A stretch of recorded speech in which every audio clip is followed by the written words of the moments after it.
Une deuxième saison débute enfin. La nouvelle formule Lumina. Ce sont de nouveaux articles de blog qui sont d'ailleurs prêts pour vous et ils sont accompagnés de nouveaux épisodes audio parce que vous me l'avez demandé. Cela consiste en des articles de blog plus courts mais avec un lien d'approfondissement avec des exercices concrets pour ceux qui veulent écouter l'audio dans l'auto, en faisant la cuisine, votre sport, le ménage, en marchant ou assis dans le confort de votre foyer. Alors, essayez! Pour recevoir les prochains épisodes gratuitement tous les samedis matins par courriel et accéder à la plateforme pour faire vos exercices et vous assurer d'éliminer vos prochains pas, inscrivez-vous sur zaraissani.com/podcast. Bonjour, je suis Zara Issani, coach en carrière et vie pour une brillante prospérité. Je crois que chaque personne a un rôle important à jouer dans le monde.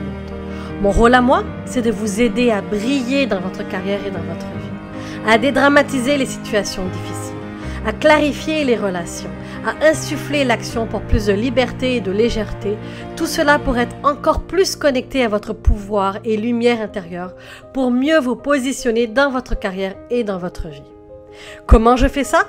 Par le podcast, les programmes, le membership ou le coaching pour plus de clarté et d'alignement dans vos actions, pour que vous puissiez briller et faire briller à votre tour vos partenaires de travail, vos partenaires d'affaires, votre entourage et votre famille. Vous l'aurez peut-être déjà compris, le plus important pour moi, c'est le nous, la communauté. Je suis convaincue que c'est en agissant à l'échelle individuelle que l'on a un réel impact. Et c'est par l'addition de nos transformations individuelles que l'on crée un effet domino sur nos organisations, notre société et notre environnement. Éclairons ensemble vos prochains pas et mettons de la lumière sur vous. Bienvenue au podcast Lumina. Alors je ne sais pas pour vous, mais depuis que j'ai enlevé quelques tâches qui semblaient être des grains de sable dans mon engrenage, dans ma to-do list, les choses sont beaucoup plus faciles, beaucoup plus légères.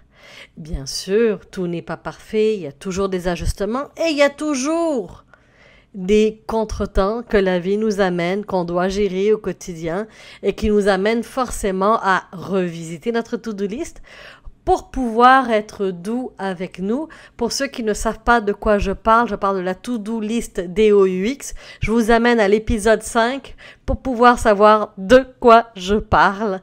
Et on finit au final par s'approcher un peu de la perfection que l'on recherche, d'un certain équilibre entre j'arrive à voir les choses arriver, j'arrive à gérer mon temps, je ne me sens plus angoissée par le futur parce que je gère mon présent, je gère mon horaire, je sais ce que je suis en train de faire, je sais où est-ce que je m'en vais. Et c'est possible que certains d'entre vous me disent « Zara, je n'y arrive plus parce que j'ai tellement l'habitude de faire des activités. » Et puis, je le sais, là, je parle à vous, mesdames. Parce qu'une même personne porte énormément de chapeaux. Combien de chapeaux on porte? Minimum, on est l'ami d'eux, l'enfant d'eux, le cousin ou la cousine d'eux, la tante d'eux, la grand-mère d'eux pour certains, grands-parents, le parrain d'eux, la marraine d'eux, puis ça c'est juste côté personnel. Et on n'a pas fini côté personnel, d'ailleurs j'en oublie, le couple d'eux, la femme d'eux, l'homme, le mari d'eux, la femme d'eux, la conjointe d'eux, l'amant, l'amante, et ça c'est déjà énorme. De l'autre côté, on a le côté professionnel, je suis le leader, je suis l'employé, je suis le superviseur, je suis la personne aussi qui gère les comptes de l'entreprise, je suis comptable, c'est toutes ces étiquettes.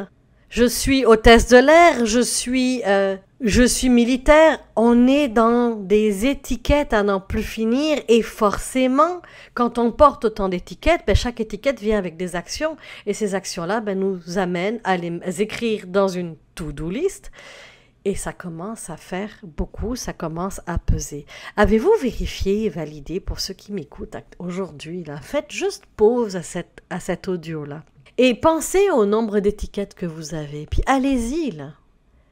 Vous en avez minimum 3. Puis je suis gentille, là. parce qu'il y en a, c'est sûr, beaucoup plus. On ne s'en rend pas compte, mais on s'en met énormément. Et pensez-y, chaque étiquette amène des actions. Chaque étiquette amène des décisions. Chaque étiquette amène des réflexions.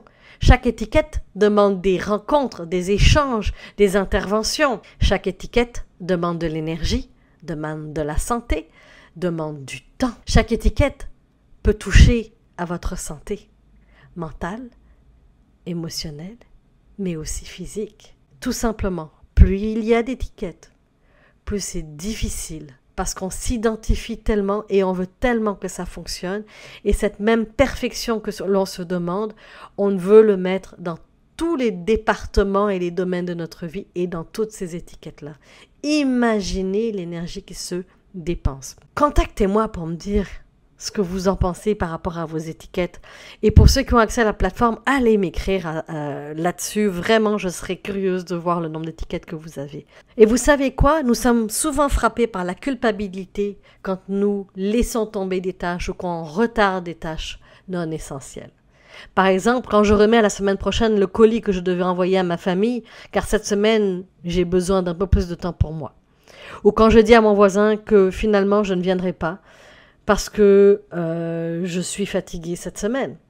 Et c'est totalement normal. Et j'avais d'ailleurs commencé, pour ceux qui ont été alertes, j'avais commencé à ouvrir cette porte au dernier épisode qui parlait justement d'un coup d'option. Quand on décide A, on n'est pas en train de choisir B. Quand on décide, on choisit. Et puis bien sûr, il y a certaines personnes qui vont se sentir mal et ils vont culpabiliser parce que aujourd'hui, c'est ça qu'ils décident, mais ils savent que ça ne fait pas plaisir. Cependant, en faisant votre to-do list, je vous redemande de la revoir un peu. Quelles sont les tâches que vous faites pour les autres? Nous donnons tellement de temps aux autres, par pression, par volonté d'être agréable ou d'être aimé, que nous finissons par nous laisser tomber. Et je vais vous donner un exemple. Ça peut aller même dans l'accumulation de petites 2 minutes. Récemment, j'ai une personne sur LinkedIn qui me contacte et qui me dit « Zara, j'ai 2 couvertures de livres à choisir et j'aimerais avoir ton avis. » Alors, ma première réflexion dans ma tête, c'est d'abord, je connais la personne, je sais qu'elle est dans mon réseau. Ok, elle a besoin de mon avis semble important pour elle. Premier flag rouge, je ne suis pas maître en marketing, je ne suis pas graphiste, je ne suis pas infographe, je ne saurais pas donner le détail de quoi, comment, si c'est bien fait, si c'est pas bien fait. Alors, et juste déjà avec ça, je dis, ok, qu'est-ce que je fais? Est-ce que je prends du temps ou pas? Finalement, j'ai pris le temps, je me suis branchée à mon cœur, j'ai choisi je suis allée avec le coup de cœur de la couverture et j'ai dit, écoute, par contre, mon avis n'est que mon avis parce que je n'ai aucune expertise dans ce domaine-là, tout simplement. Mais ce 2, 3, 4, 5 minutes que j'ai mis pour pouvoir réécrire ce email-là, si je faisais ça parce que des demandes comme ça, j'en ai beaucoup, je choisis à qui je donne mon temps. Et d'ailleurs, j'en parlais avec un de mes clients en coaching étoile que j'ai actuellement. Et j'ai dit, mon temps, le 150% de mon temps est dans de la création de contenu et surtout, mon 300%, il est pour mes clients actuels. Je veux qu'ils puissent savoir que s'ils m'écrivent, je réponds et que je suis là et que je peux les aider et que mon 150%, il est sur eux. Si je passe mon temps à répondre, et ça me fait plaisir d'aider, je suis quelqu'un qui aime aider, je pourrais dire oui à tout le monde. Mais j'ai eu à apprendre à vivre avec le non. Au début, en me sentant coupable et à un moment donné en disant je mets mon temps ailleurs et je choisis de mettre mon temps ailleurs. Et ça, c'est une réflexion que vous devez prendre en sachant que ça ne veut pas dire que vous êtes méchant, vous êtes juste en train de dire non. Mais on reviendra là-dessus. Je pense que j'ai un épisode qui s'en vient, je suis en train de le créer, fait que il y a un épisode totalement là-dessus qui va pouvoir vous aider. Alors, tout simplement, avant de vous engager sans compter auprès des autres, commencez d'abord dans votre to-do list par mettre des X sur les tâches que vous faites pour les autres, pour dormir tranquille ou parce que vous voulez que cela soit fait à votre manière. Combien de personnes n'osent pas déléguer et ont plein de choses dans leur to-do list qui n'appartiennent pas à la to-do list. Puis je parle surtout au travail. Ce que vous êtes en train de faire, c'est que vous n'êtes pas en train de responsabiliser les personnes avec qui vous êtes en train de travailler et de collaborer. Vous êtes en train de le faire à leur place parce que vous voulez que ce soit fait comme vous voulez. Et après, vous vous plaignez peut-être, je mets ça gros là, je dis pas que c'est vous, mais vous vous plaignez parfois, ouais, mais j'ai pas le temps. Puis pourquoi elle fait pas son travail? Elle est censée faire son travail, cette personne-là. C'est pas normal. Et vous allez remarquer au final que vous avez grandement contribué au dossier des autres, vous avez fait avancer leurs objectifs, vous avez fait avancer leurs projets, et ce n'est pas du tout mauvais en soi, hein. C'est super, l'entraide est importante, je ne dis pas qu'il faut complètement arrêter, mais à quel prix et au détriment de qui? Choisissez plutôt de manière consciente que vous êtes en train de vous plier en quatre pour l'autre parce que vous voulez être aimé de cette personne-là, parce que vous voulez prouver, parce que c'est un nouveau superviseur par exemple, et que vous voulez prouver vos capacités. Alors là, vous allez dire, ok, je suis en train de faire ça parce qu'il y a une raison, et vous allez de cette manière-là assumer votre choix de plus en plus.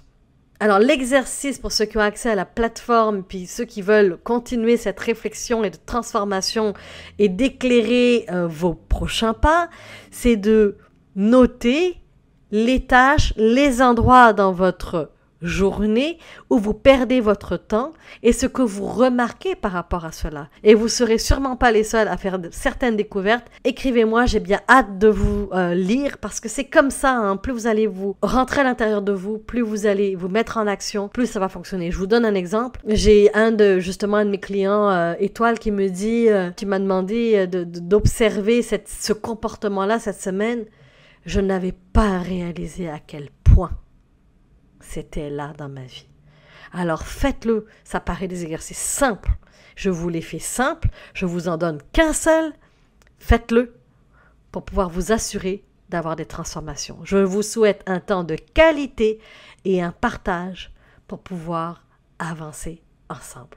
Je vous rappelle que si vous avez aimé l'épisode d'aujourd'hui et que vous voulez recevoir gratuitement par courriel et accéder à la plateforme pour faire vos exercices et vous assurer d'illuminer vos prochains pas, inscrivez-vous sur zaraïsani.com/podcast. Je vous dis à la prochaine et passez un lumineux moment à travers vous. De cœur à cœur, à bientôt.